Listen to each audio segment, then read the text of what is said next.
Could you please state and spell out your full name? Me? The first name is Long, Long, and last name is Bou-Chhung, Bou hyphen Chhung. And me, Thoun Silv, and Thounsiv.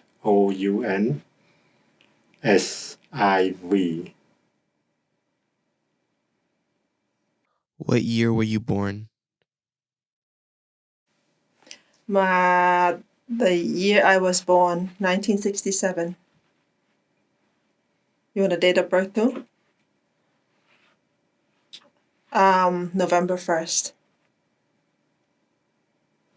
And I born in February 5, 1955. What is your relationship to each other? We are second cousin. I'm the baby cousin. He's the big brother cousin, second cousin on my father's side. What is your sign? Animal sign. And For the year you no, born go in. ahead, Bon. Go ahead, Bon. You say one. For me, it is a goat. A goat. What does that make me, Bon? I don't know what you either horse or a dog, cat, or That make me the goat too, Bon. you're a goat too. Yeah. Then you Yeah. Where were you born? well, Same place, I think. we are born in Koh Cambodia. Kralo, Battambang. Yeah. Koh Kralo is a village, and Battambang is the province of Cambodia towards the western side of Cambodia towards Thailand. Where did you grow up? In America. I came here when I was a young teenager.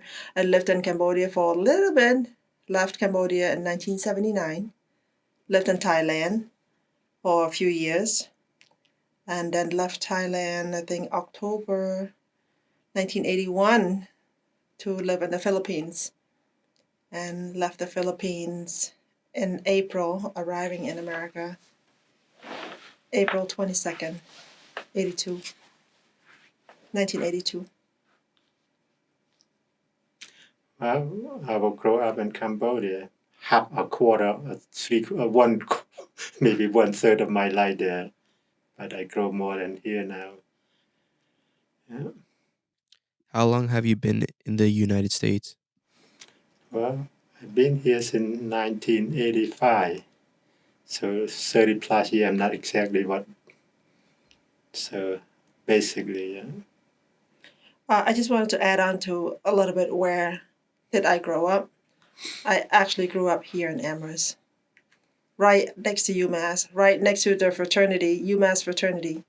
That's the very first house I came to America, right on North Pleasant Street, across from Fearing Street.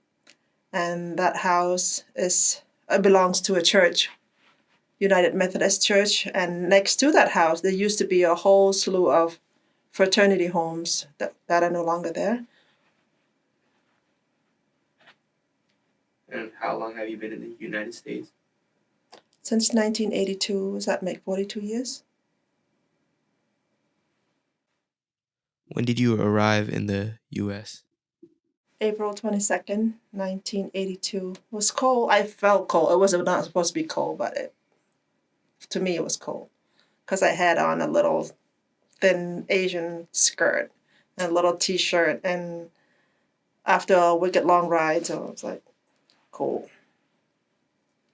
Yeah, I came in 1985 in May, basically. So it's perfect weather in that time. May 11th, so perfect weather, and the sun set around 9 o'clock. That surprised me too. And I live in Amherst the first year. What did your family do before the Khmer Rouge took over? My family, my father was the Army general for the London Army who fought the war for America, I guess. But my extended family lines, we were rice farmers. We also made ox carts and plant fruits and mostly rice. But what they call my father? Well, like the leader of Kamangdong Kabanya, a whole company of soldiers, about 300 soldiers, fighting against the Khmer Rouge. And that's the main reason why we came here. We were able to come here because of persecution. Well, back home there in Cambodia, I was a farmer. Since I grew up a little kid and working as the cowboy that you guys never knew about cowboy over there. It's not like the Wild West cowboy. And I heard the cow and then day in and day out, and also as a farmer, and majority of people there as a farmer too. Self-independent farmer, not like the farmer around here that have million acre, but over there people only have a few acre of land and that support their family. What do you remember about the war? I remember them taking me away from my parents. I remember not having food to eat, scared, cold, dark, quiet, and isolated. Well, I'm not sure what war you're talking about and which war. I mean, too many different wars that you might be not quite sure. So Cambodia has been a long war and a process, and like the first time that like in 79 or 80 that would start, 70 that was the war that I would call civil war at that time, but among Khmer Rouge and the uprising and the government soldier that made me that what Long said that her father would have to serve in the army because the war actually the conflict in their own village everywhere around. It started from 72 to 75 that before the Khmer Rouge would take over the country, and a lot of people have been displaced to many different places. In our family, our village basically decimated, burned to the ground, and most of it have been burned down. And many people will die in that time too, yeah. The Kokra law is known to be one of the last strongest hold before the Khmer Rouge fell. So they hated that village so much. They wanted to kill and like burn everything down to the ground and kill everybody who's from there, because it took them so long to be able to take down that village. So many soldiers standing against them. So they've also blockaded a lot of those soldiers for like months, where they couldn't come out. And they thought that those people were dead. One of them amongst all those soldiers was my father. So I remember the very last day before the Khmer Rouge fell in that village. I saw the bomb. I heard the bomb like so loud, and it was so petrifying. My mother and my siblings were closer to the city of Battambang. We were in Odenbong, waiting for my dad, hoping to hear a glimpse of sign that my dad is coming out through the flame of the bombs that we could see and we could hear. Everybody was fleeing. Transportation was like coming to a halt, and it was not working anymore. And our plan was to hop on the very possible last train heading to a land of nowhere. No one can identify us, because my father, people knew who he was, and if they can identify my father, my family, they would execute us, for sure. So at the very last minute, we couldn't really bring much of anything. It's just packs of a few essential things that we can bring and hold with us. My father finally showed up. We hopped on the train, pretty much the last train towards the border of Thailand, Soria. Went to Soria. Nimit. And so yeah, so we the train took us to Nimit. I remember I was little, but I remember that day very well, because on that train I remember I was going through, there was a rice field, and I could feel the wind, the air, and people selling corn on there. You know, the Bou-Chhung by the sack, and I still can remember the smell of the wind passing through the corn, and I can smell that corn. And when we finally got off the train, it's not like a train we normally see here. It's like more like cargo train. At the end, there was like horse cart, horse buggies. Is that what you call it? Like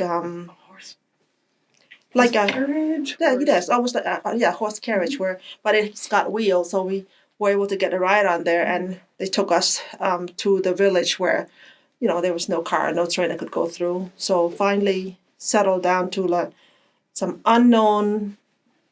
At the edge of the forest, there was an abandoned house. We found some wooden abandoned house at the edge of the forest. That's where we landed. Nobody knew my dad. Nobody knew that he was a soldier. That's why a lot of Cambodian people sometimes change their names during that period, just so that they can be safe. But we didn't even go that far. Didn't think about changing our names. Why would someone change their name? During the Khmer Rouge, a lot of people end up, you know, changing their name because to hide their identity for safety reason, so that people will not be able to identify them, and then, you know, execute them. Like for my brother, he was my oldest brother. His name was Lay, but during the Khmer Rouge, the whole time he got separated from us. You know, I told you how we got off the train. He didn't get off the train. He stayed on the train as a monk, and he was sick because he was hoping to go further west to wherever the train could take him, to find some help with his health. But it turns out during the Khmer Rouge, wherever he ended up landing by himself, he changed his name from Lay to Saring. It's like, never heard of Saring before, you know. So until I saw him again, early 1979. Then we said we saw him, found him. Then we noticed that he was studying. I know it's not studying, you know. But that's the story of many Cambodian. He's not, you know, exceptional, but that's the reason. You know, safety, security. Like the rest of my family, including myself, we were able to hide our identity for a while, but only after a while they found out, because they have somebody like Chlo people go to your house or your home, wherever you stay, to listen to you, find out information. It's like spy. So they found out that my father was a soldier from somewhere. They blackmailed pretty much my sister, who was at that time was already engaged, just got engaged. So she got separated from her fiance. But my older sister, she was so beautiful, so they blackmailed her to marry one of their guys, their widow guys, older man, a man that had children my age, but his wife died. But he worked for the Khmer Rouge. Like, we spare your father's life, your mother's life, your siblings' life if you agree to marry this old guy and take care of his kids. It's not like she could say no. And marry is not, there's no wedding. It's like a handshake, you know. That's you're married. Yeah.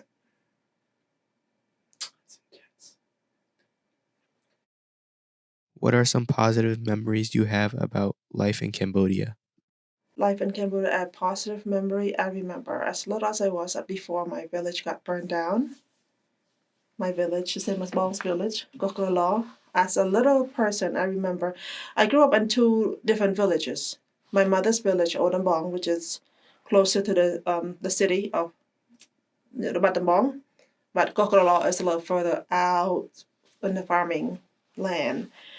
So I remember my father's village. It was a well-known, and a lot of the people in there, I think, are relatives. I remember smelling the evening air and smelling cow manure, because they in the evening the cow would like cowboy like Wong bring the cow back in, I hear the bell, ding dong on the cow, and they come by the slough, and in the evening they burn big fire pits, a lot of them, to chase away the bugs so that they don't bite the cows. And the children run around playing in the village, along the road, the like little path inside the village. And the village mostly are just our family, our relatives, like our first cousins, second cousins, everybody's related. They live there forever, so therefore, like, we feel like a big family that's been there forever, right, Mom? My grandma, like, he would know my grandma, my great grandma, my husband's family. So, and I remember seeing the rice field. I remember seeing the smoke, because back then people burned wood to cook. In the kitchen, every time people cook, you could see in their kitchen kind of section of the house, little smoke coming out. Just a lot of kids running around, having fun, and then very family oriented. You know what I mean? But I was too little to work anywhere. But from time to time, they took me to the rice field where they have other huts actually at the rice field. So I got to be close to the rice field and seeing people work and all that. But mostly that's what I saw, because I was a little girl, couldn't really go too far without everybody. But kids ran free. It's not like right now where you can't go out there, strangers will nab you. I don't know if a stranger would want to nab anybody like us, but life was very different. This is before the war, before they mined the whole village and burned down the entire village, including our house. Like, I remember one time, I was so little, like, I can't remember a year and time, but after we got out already, my father took me and my other sister back to check out his burned village. And I was little, he put me on the shoulder, because there's part of the journey, there's a big water place. It was too deep for me. And we went there. I remember that day where our house was. The whole thing was burned down, but the pole that put up the house, I could still see the remnant of the pole, charcoal, and then trees, palm tree grew up so high in our yard, like it's like all abandonment, like you can see traces of places that people live, but there's no more sign of life. And trees are not supposed to be all grown up like shrubs, and palm tree out of nowhere. It was there, like taller than my head. I remember that. But couldn't ask more. He remember a lot more. Well, at that time, actually, in 1973, when the Khmer were fighting on government soldier, that they burned the whole village down. Mm-hmm. So I'm not sure exactly, but maybe at least 80% of the house burned down, and somehow that some left over, but most of the house burned down too. I mean, not even charcoal, just ash left, because they burned down, nothing left. Yeah, then I would call it civil war, because among Cambodian, fight Cambodian, and not from other country, but it's just different party. That's all. But yeah, that the war time. But that village still, the soldier barracks still standing. And many years later, then until 74, they're still fighting. So many people trapped there too. And the final withdrawal for the army, the soldier, until like a few weeks before the whole country surrendered to the Khmer rule. So it's the hardest spot in the country that I believe many Khmer soldiers at that time will die there, because they want to destroy that barrack.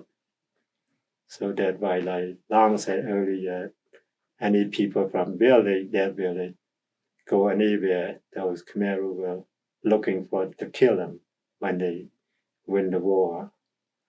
That's why many those people live different part of their village and change the name so nobody can find them. Yeah. So when they, I'm sorry, when the Khmer Rouge hate that village and the people from that village so much. Like every time they catch somebody that they know is from there, they torture them so badly. Like I heard, like they torture one of my uncle. They wouldn't let him die. They would tie him upside down, like torture him so badly, and then put him back and bring him back out and torture him again. And people say, had my father was been found, they would have tortured my father the same way. Like because the most of the people in that village who ran the village, like head of the mayor, head of the temple, head of the school, and they're all my family somehow. And because of fighting, they just refused to lose. They just kept on fighting for so long that really like get the Khmer Rouge really mad. Even after they burned down the village, like Bong said, that they have a barrack there. I remember my dad took me to the barrack there and picked some people at Bong. I was so little, but I remember people living in there, Bong. Right? Because I remember my dad put me on his shoulder and they had sarigada, black talking bird. Mm-hmm. He take me to pick a pepper, hot chili pepper, to feed the sarigada during my visit to the barrack. So, Can you explain why the Khmer Rouge, if you're comfortable enough, can you explain why the Khmer Rouge tortured people in general?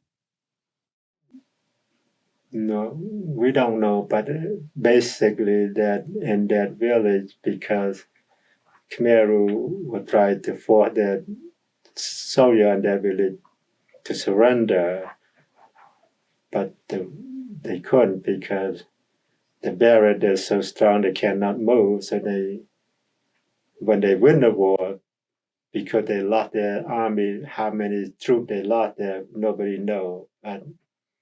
So I was guessing maybe they lost by thousand because they tried to destroy that, but they tried day and night, but they couldn't. But because actually that Barrett have other Barrett with support with the artillery to go there to support day and night. That's why when they went over, so that village people basically they want to kill even the baby. but I think, Yeah. well, but also the army that they were fighting for. You have to remember, we were fighting the communists, and the Khmer Rouge was the communist. And because we try to make sure that the communists don't take over, and they're trying to eradicate everything but keep the communists running. Oh, so the army are the Lono army. I don't know if you heard of the Lono army. That's who they were fighting for, the Lono army. I mean, part of. I think the Khmer Rouge, what they say they want? Well, they said they want a society where there's no professionals, no teachers, no monks, no money, no cars, no like a civilization in the darkness, essentially. You know what I mean? Definitely, there was no money. I mean, during the Khmer Rouge, I remember seeing some places throughout the country in the house bags of Cambodian money that sit near the house, abandoned house, and there's no market to buy anything. You don't own anything. And when they first snatched me to take me away from my parents, I was so little, into the labor camp, they indoctrinated you. And they said, evil America. And then also, they make you chant and make you call your mom and your dad comrade. They're not your mom, they're not your dad. Make sure you call them comrade, or else we're going to Gosang. What is Gosang? They're going to punish you. And that was something new to me. I mean, like here, little kids, you hug them, you give them loving language, and you nurture them. And over there, when it was snatching me to go to the labor camp, like take you Gosang, and what is Gosang? You know what I mean? That's definitely a different time,